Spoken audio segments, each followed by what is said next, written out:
അങ്ങനെ ഒരു സ്ത്രീക്ക് നീതി കിട്ടാൻ വലിയ താമസമില്ല എന്ന് 10 വർഷത്തിന് ശേഷം തെളിയുകയാണ്. പിണറായി വിജയൻ സർക്കാരിൻ്റെ കാലത്ത് എത്രയോ സ്ത്രീകൾ നെഞ്ചത്തടിച്ച് കരഞ്ഞുകൊണ്ട് പോലീസ് സ്റ്റേഷനിലും പി ശശിയുടെ മുന്നിലും പരാതിയുമായി നിരങ്ങി കയറി ഇറങ്ങി ഓടി നടന്നിരുന്നു. എന്തിനു വേണ്ടി?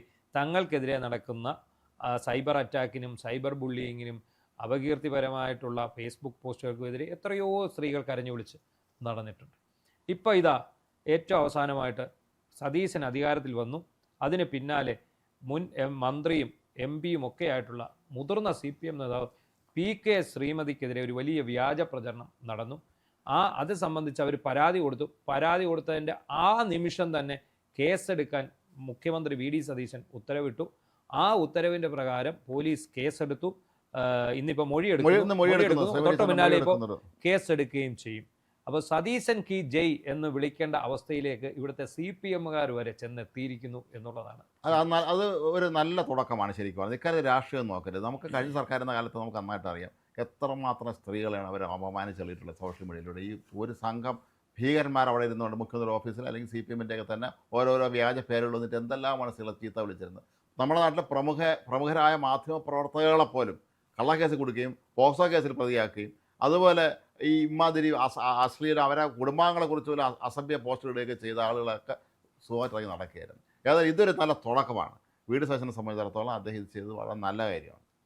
പിണറായി വിജയൻ ഭരിക്കുന്ന സമയത്ത് പിണറായിക്കെതിരെയോ ഇടത് സർക്കാരിനെതിരെയോ ഒരു പോസ്റ്റ് ഇട്ടാൽ അപ്പോൾ കേസായിരുന്നു. കലാപത്തിന് ആഹ്വാനം ചെയ്യുന്നതാണ് കലാപ ആഹ്വാനം, അതല്ലെങ്കിൽ അതിലേതെങ്കിലും ഒരു രാജ്യദ്രോഹം. അതെ. അപ്പോൾ അത് അങ്ങനെ ഒരു പോസ്റ്റ് ഇടുമ്പോൾ നമ്മളത് അല്ലെങ്കിൽ ഒരു പോസ്റ്റ് വിമർശിച്ചുകൊണ്ട് ഒരു സ്ത്രീ ഇടുക എന്ന് വിചാരിക്കും. ആ സ്ത്രീയെ വളരെ മോശമായിട്ട് ചിത്രീകരിക്കുക.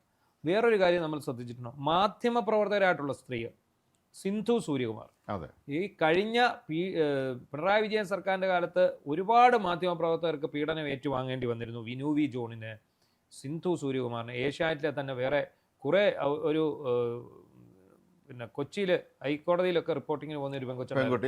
ആ കൊച്ചിനെതിരെ FIR ഇട്ടവർക്ക് KSUവിൻ്റെ എന്തോ ഒരു വിഷയമായിട്ട് ബന്ധപ്പെട്ട് KSUവിൻ്റെ ഒരു നേതാവിൻ്റെ എന്തോ പ്രസ്താവന റിപ്പോർട്ട് ചെയ്തതിൻ്റെ പേരിൽ ആ കുട്ടിയുടെ പേര് ഞാൻ മറന്നുപോയി. അതിന് ആലപ്പുഴയിൽ വേറൊരു ഏഷ്യാനെറ്റിൻ്റെ ഒരു പെൺകുട്ടിക്ക് നേരെ ഇവർ കേസെടുത്തു. അതിലെല്ലാം ഉപരി നമ്മുടെ ഈ ഓഫീസിലുള്ള പെൺകുട്ടികളെ ഭീഷണിപ്പെടുത്തിയില്ലേ? മാത്രമല്ല, അന്ന് റെയ്ഡ് നടത്താൻ വന്ന സമയത്ത് നമ്മുടെ ഓഫീസിലുള്ള പല പെൺകുട്ടികളെ വീടുകളിൽ റെയ്ഡ് ചെയ്ത് നാട്ടുകാർ കൂടി എന്താണെന്ന് വെച്ചാൽ കഞ്ചാവ് കച്ചവടമായിരുന്നവരെ പറഞ്ഞവരുണ്ട് ഈ പോലീസ്. അതെ, അങ്ങനെ പറഞ്ഞ പോലീസുകാർ വരെ പലരും നമ്മളോട് ചോദിക്കുന്നുണ്ടാവും, നിങ്ങൾ എന്തിനാണ് അജിത്തിനെതിരെ നിങ്ങൾക്കെതിരെ നടപടിയെടുത്തതിൻ്റെ പേരിൽ? ഞങ്ങൾക്കെതിരെ നടപടിയെടുത്തത് സത്യസന്ധമായ കാര്യത്തിനായിരുന്നെങ്കിൽ ഞങ്ങൾക്ക് ഒരു പ്രശ്നമില്ല. ഞങ്ങൾ ഇതിനൊന്നിനും പോകുന്നില്ല. ഇത് ഒന്നും അറിയാൻ വയ്യാത്ത ഇവിടുത്തെ ലേഡീസിൻ്റെ വരെ വീടുകളിൽ ചെന്ന് വളരെ മോശമായിട്ട് പെരുമാറി അവരെ സമൂഹ മധ്യത്തിൽ മോശമായിട്ട് ചിത്രീകരിച്ച പിണറായി വിജയൻ ഭരിച്ച കാലമല്ല ഇപ്പോൾ ഉള്ളത് എന്ന് തിരിച്ചറിയുക. സിന്ധു സൂര്യകുമാറിനെ അവഹേളിച്ചത്രയും ഒരു മാധ്യമപ്രവർത്തകർ ഇത്രയും അവഹേളനം ഏറ്റുവാങ്ങിയിട്ടില്ല. അതിന്റെ പിന്നിൽ പ്രവർത്തിച്ചാൽ ആരാണെന്നുള്ളത് ഇപ്പോഴും അറിയാം. മുൻ ജഡ്ജി അല്ലായിരുന്നു. മുൻ ജഡ്ജി ഇപ്പം ഇങ്ങനെ തെറ്റി നടക്കുകയാണ്. പണിയില്ല, അതുമില്ല. ഇപ്പൊ പോസ്റ്റർ ഇനിയിപ്പം പോസ്റ്റ് ഇടാൻ തോലക്കേട്ടുണ്ടെന്ന് അൻവറൊക്കെ മരണം ചാടുകയും ചെയ്തു. മുൻ ജഡ്ജി ഒന്നും ഇനിയും പോസ്റ്റ് ഇടത്തില്ല. ഇനിയും പോസ്റ്റ് ഇടാൻ രണ്ടിലൊന്നും ആലോചിക്കും. കാരണം PK ശ്രീമതി അവരുടെ മന്ത്രിയാണ്. അത് വേറൊരു കാര്യമുണ്ട്, അന്നത്തെ കാലത്ത് അവരുടെ പെണ്ണുങ്ങൾക്ക് പോലും നീതി കിട്ടിയിട്ടില്ല. അതാണ് അന്നത്തെ കാലത്ത് ഈ ഇടതുപക്ഷ നേതാക്കന്മാര് പിന്നെ പീഡനശ്രമം നടത്തിയ എത്ര കേസുകളുണ്ട്. അതിൽ വലിയ നടപടി ഉണ്ടായി? ഒരു നടപടി ഉണ്ടായിട്ടില്ല. പക്ഷേ VD സതീശൻ അക്കാര്യത്തിൽ രമേശ് ചെന്നിത്തലയും കൃത്യമായി അക്കാര്യത്തിൽ നടപടി സ്വീകരിക്കുക. അടിയന്തരമായി PK ശ്രീമതി ടീച്ചറുടെ പരാതി കിട്ടിയതിന് തൊട്ട് പിന്നാലെ തന്നെ നടപടി വന്നിരുന്നു. നമ്മൾ മാധ്യമപ്രവർത്തകർക്ക് ഇതൊരു പാഠമാണ് കേട്ടോ. കാരണം എവിടെന്നെങ്കിലും ഒരു സാധനം കിട്ടിയാൽ അപ്പം തന്നെ എടുത്ത് വാർത്തയാക്കാൻ. അതാണ് നമ്മൾ ചർച്ച ചെയ്യേണ്ടത്. അതായത് എന്താണ് ഈ TV ചാനലിൻ്റെ മുന്നിൽ വന്നിരുന്ന് പ്രോംപ്റ്റർ വഴി വാർത്ത വായിക്കുന്നതും അതുപോലെ ഇയർഫോൺ വഴി വെളിയിൽ നിന്ന് വരുന്ന ചോദ്യങ്ങൾ കേട്ട് ചോദിക്കുന്നതും അല്ല മാധ്യമപ്രവർത്തനം. എന്താണ് ഈ കേരളത്തിൽ നടക്കുന്നതെന്നുള്ളത് ആദ്യം ഒന്ന് മനസ്സിലാക്കണം. ഈ കേരളത്തിലുള്ള ജനപ്രതിനിധികളെ നമ്മൾ അറിഞ്ഞിരിക്കണം. അതുപോലെ തന്നെ ഒരു പേപ്പർ, ഒരു രേഖ കയ്യിൽ കിട്ടിയാൽ അത് സമ്പൂർണ്ണമാണെന്ന് നമ്മൾ കരുതരുത്. അത് സമ്പൂർണ്ണമാണെന്ന് കരുതരുത്. ആ സമ്പൂർണ്ണമാണെന്ന് കരുതി കഴിയുമ്പോൾ പറ്റുന്ന മിസ്റ്റേക്കുകളാണ് ഇതെല്ലാം. ഇതെനിക്ക് വിവരാവകാശ മറുപടി വെച്ചാണ് ഞാൻ PK ശ്രീമതിയുടെ അടിച്ചത് എന്ന് പറയുമ്പോൾ നമ്മൾ ചിന്തിക്കണം. എന്താണ് PK ശ്രീമതി PR കൃഷ്ണൻ എന്ന് പറയുന്ന MLAയുടെ സ്പൗസ് എന്ന നിലയിൽ പെൻഷൻ കൈപ്പറ്റുന്നു എന്നുള്ള വാർത്ത.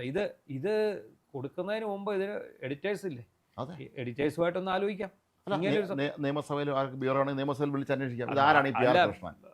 അങ്ങനെ ഉണ്ടെങ്കിൽ PK ശ്രീമതിയുടെ പേര് വേറെ എവിടെ ഉണ്ടോ എന്ന് നോക്കണം. അതെ, PK ശ്രീമതി അവിടെ MLA മന്ത്രിയായിരുന്ന ആളാണ്. അവര് മുൻ MLA എന്നുള്ള അവർക്ക് പെൻഷൻ അവർക്ക് കിട്ടുന്നുണ്ട്. പെൻഷൻ കിട്ടുന്നുണ്ട്.